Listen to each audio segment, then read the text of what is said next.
Greetings, everyone. Keith Prather here with the October Automotive Demand Index update. And I'm sharing my screen already. I wanted to show you the latest demand index. And I have to say right up front, we are going through the government shutdown at the time of recording.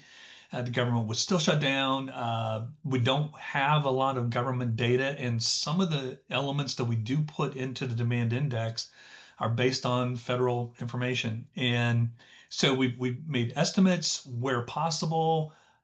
A lot of the real data that we are able to use was kind of helping drive the index. So I think you're going to get a real representation of maybe where the industry is. So automotive, the overall demand index itself came in October at 58.1.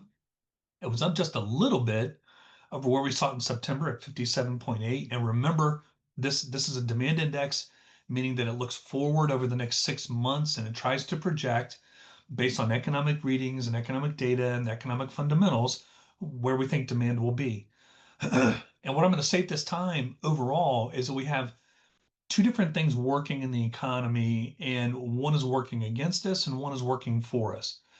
We call it the hopium measure, and hopium is a whole bunch of hope, a little bit of fact, and then a lot of help. There's a lot of factors that go into it, and what we're looking at is a series of metrics that look like they could create a weaker environment as we move forward, but a couple of very big stimulus types of activities that could help us power our way through it. And I'm going to talk about those as we go through this. But if you're thinking to yourself, hey, I just looked at my October sales and October sales are not as strong as maybe what the index is showing, and it probably shouldn't have gone up month over month. Again, remember, this looks forward, and it's probably giving a little heavier weight to some of those positive stimulus activities than it is maybe to some of those things that are scaring us a little bit. We also look at, so I can flip my screen here. We also look at the overall inventories and auto sales. Auto sales, again, data is lagging, but the last data that we had showed us selling about 16.4 million units a year. It's an annual rate of growth, which is about 6% higher year over year. But they were down in the last data that we had month over month. So sequentially showing a little bit of sluggishness year over year, going up against a little easier comparisons, still doing a little bit better. Inventories are still about 37% lower than they were against pre-pandemic levels. There's a however with that. If you look over here, you can see the long-term trend line with inventory to sales ratios, and we see that at least right now, even though they had started to climb back up and they were really approaching what we would consider to be kind of a point of equilibrium, we are still a little bit lower than that long-term trend line. We don't think inventories ever really get back up to where they used to be. We know now that we learned a lot coming through the pandemic on how we sell cars, how we showroom cars, how much consumers are willing to place orders and wait for those orders to come in. And so there's going to be, I think, a lower inventory to sales ratio overall as we move forward. You can see that year over year inventory is about 7.8% higher. So we are gaining, we are growing, we are seeing model availability improve.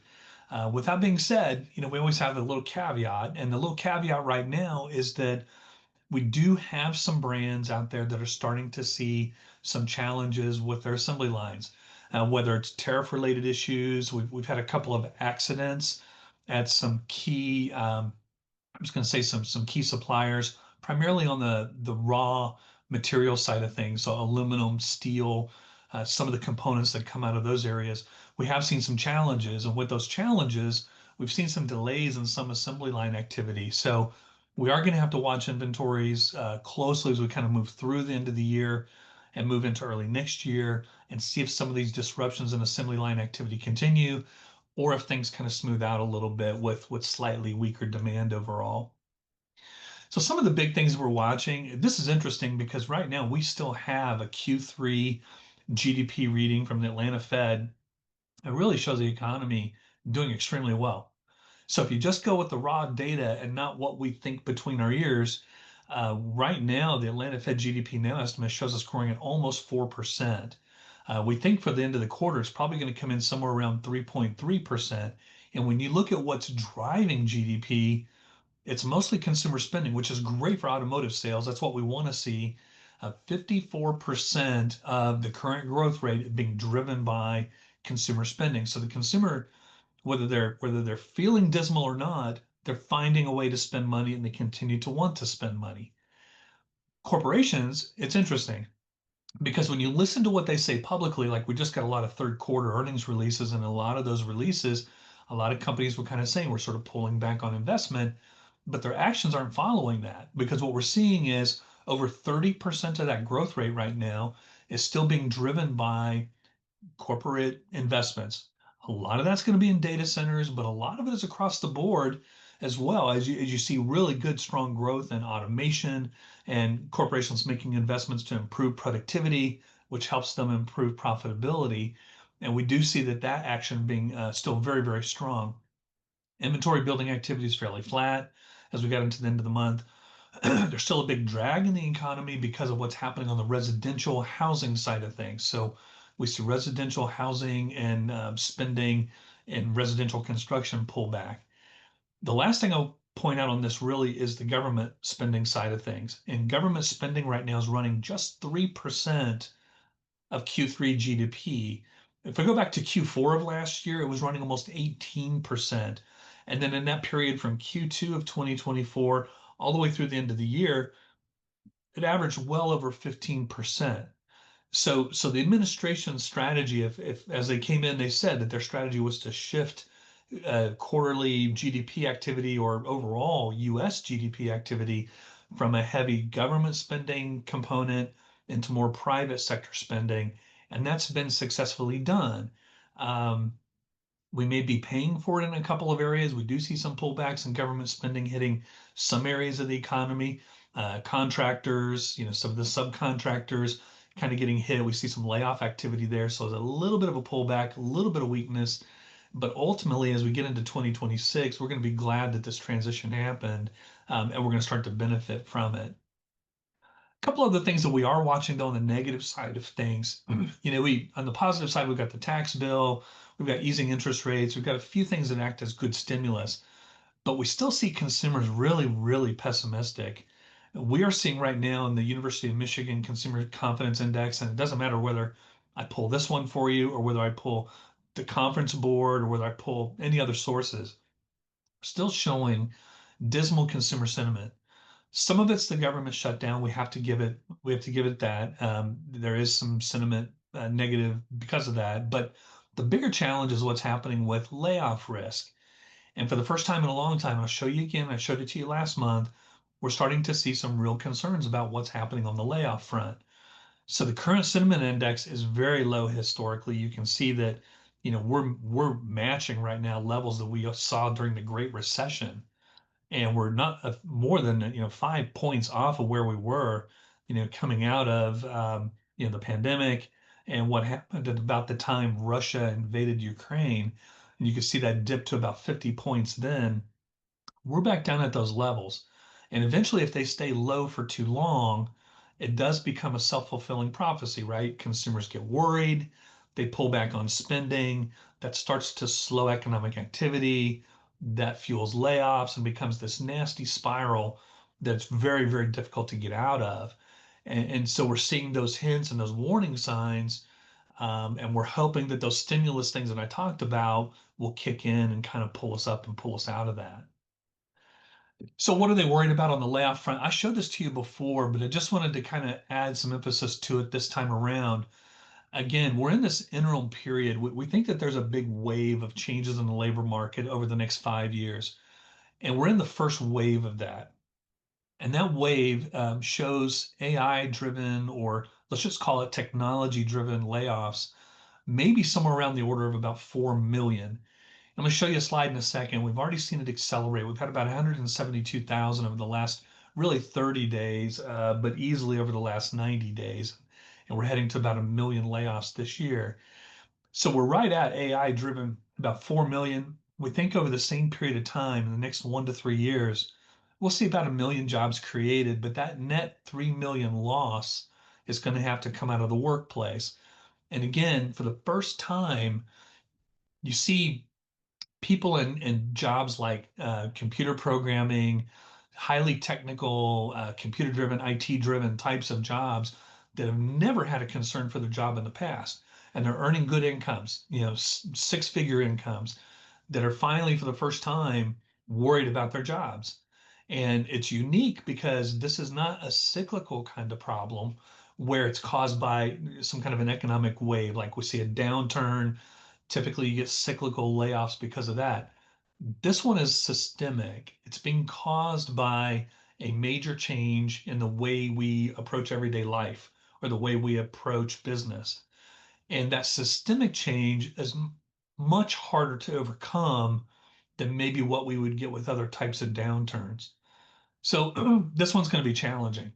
At the same time, and for those of you who watch multiple videos each month, you're going to see me refer to this a lot when we look at like the RV indexes and we look at what's happening in power sports, when we look at what's happening in marine and some of those other categories. We are going to see an acceleration of baby boomer retirements. Not only are they finally hitting baby boomer retirement age, so hitting the age of 65 or in that range, but now for the first time, because of stock market wealth, because they've inherited wealth, because they're just hitting that station in life where they're tired of the rat race, you're going to start seeing more baby boomers retiring at a younger age than maybe what we've seen over the last decade. Over the last decade, a lot of workers really kind of hung on and hung on and hung on to their jobs, and they stayed in their jobs a lot longer than normal. But we think that that retirement activity is going to accelerate over the next 5 years. Almost 22 million are going to become retirement eligible between now and the end of 2030. Again, we don't know that the majority will take those kinds of opportunities to go ahead and exit the industry, but we're only going to add about 2.3 million in the same period of time. So between automation and between having to flip the deportation situation around and maybe increase the number of visas coming into the United States, we're going to have to find a way to close a gap of about 15.6 million workers that we're going to be short in meeting demand based on today's levels and what the forecast for AI creation is and the number of jobs AI will replace. So if I mean, again, the wave is the challenging part of this because the front end of this wave over the next 1 to 3 years, we're going to see that net reduction in workforce. Right now we're sitting somewhere around 7.3 million jobs open. So you pull 3 million out of that, normal is about 6. We're going to have a lot fewer jobs available over the next, 12 to 36 months than maybe what we're accustomed to. And that's not going to feel good. It's going to hit us at the retail level, and we're going to start to see a pullback in spending to a degree. But then followed right behind that again is whether the baby boomers decide, yep, I've done enough, time to move on, time to enjoy the sunsets, and time to get on with the second wave of my life and maybe even a second career. We'll see. But that wave then kicks in sometime between 2027 and 2030, and that's when then we'll see the market recover. And again, we'll be dealing with that significant labor shortage. But just to kind of reiterate what I just talked about, I mean, just over the last 90 days, we've had 172,000 planned layoffs announced. You see 946,000 year to date. And again, we're on track to be over a million by the end of the year. We think it's going to accelerate because when you start to see some of these big brands announce layoffs, and a lot of these they're announcing them as AI replacement, white collar jobs, higher income, middle market, middle manager types of jobs. Uh, Others will follow, and that's what concerns us a little bit. But these are just the number of announcements over the last 30 days. So significant issue. Again, it's weighing on sentiment. And it's if you remember, and if you've listened to the videos I've done over the last couple of months, remember I talked about the K-shaped recovery and the upper end of that K being, middle income and upper income households, and they've done very, very well over the last 5 years. The bottom end of the K has really struggled. Those households making under $75,000 a year. The bottom end of the K has continued to struggle and are continuing to struggle. But what we're finally seeing is the upper end of the K getting a little bit nervous about this data. And so they're starting to pull back and starting to get a little bit of conservative in how they're spending money. And that is a concern because that'll start hitting some of the brands that have done very well and have kind of pushed through the last 4 or 5 years. So again, this is sentiment driven. There's going to be a portion of this where people get out, They use AI, corporations use AI. They realize that, they laid off 100 people. They start using AI. They realize it won't do everything they wanted it to do, and they have to go hire a portion of those workers back. Or the people that do get laid off get absorbed immediately by industries that need those talents, need that experience, and they're not on the job for very, or they're not on the job market for very long. Um, but it's going to take a period of time before that sentiment changes and we see consumer sentiment improve. Getting over the government shutdown, getting some of the trade deals, like we saw maybe a preliminary announcement with China in the works, seeing the Federal Reserve trim interest rates, all of those are positive catalysts that will help lift sentiment and maybe lift spending. Um, but we're going to have to see some of those things actually happen. So retail spending forecast, you can see right now in the forecast that it does slip between now and the end of the year before it reaccelerates into next year. Hopefully overall, you'll see a stronger consumer in 2026. But again, we're going to have to go through a soft patch that looks like it could extend easily through the end of the year and maybe early into 2026 before we get that rebound. And then for motor vehicles, fairly flat production forecast. And then at the tail end of it, the models right now are kind of seeing a little bit of weakness on the tail end. And the tail end of these curves, these predictions, these forecasts typically will whip a little bit. The front end is usually pretty stable. So, we'll see what happens. I do believe that you're going to get this little jog sideways, a little bit of an uptick in the front half of next year, and then we'll see what happens in the back half. So the forecast overall, we do think for Q3, we're going to come in somewhere around 3.3%. Right now, the Atlanta Fed estimate's running right at 3.9. I think once that wave of government data, once the government reopens and we get a wave of brand new data, you're going to see that number come down a little bit, maybe dramatically. We'll see. Most forecasts are still calling for about 2.2% growth. Still, the bottom line is GDP is running a little bit hotter than expected. By the end of the year, we should see growth somewhere in the 2.2% range, which is slightly above the long-term 15-year growth rates that we've seen. So it's still an economy that's actually fundamentally doing pretty well. We just have these pockets of concern, right? It's like the fear factor that's got some folks concerned, and it's all tied to AI and technology and automation-driven job replacement. And if we get over that, we get a government reopening, we get some of the tax benefits from the tax bill kicking in, and maybe we see some of the trade deals get finalized and see business be able to predict what their operating environment is going to look like. I think you might see some improvement overall. Again, it goes back to hopium and what I said early on about the fact that we have a lot of hopium to help try and offset some of the fear that we're feeling, and we're going to have to work through this period. So that's about all we can share at the moment. Again, we'll get a lot of brand new government data coming in over. We hope the government reopens, and we hope that in the next couple of weeks, and we hope that we'll start getting that data flowing in, so that by the time we do the November update at the end of November, that we'll have brand new data, new insights, hopefully a little better forecast for you. So that's all we've got for now. Hope you all have a fantastic holiday season coming up in a few weeks, and we'll catch you on the other side. All right. Take care. Bye bye.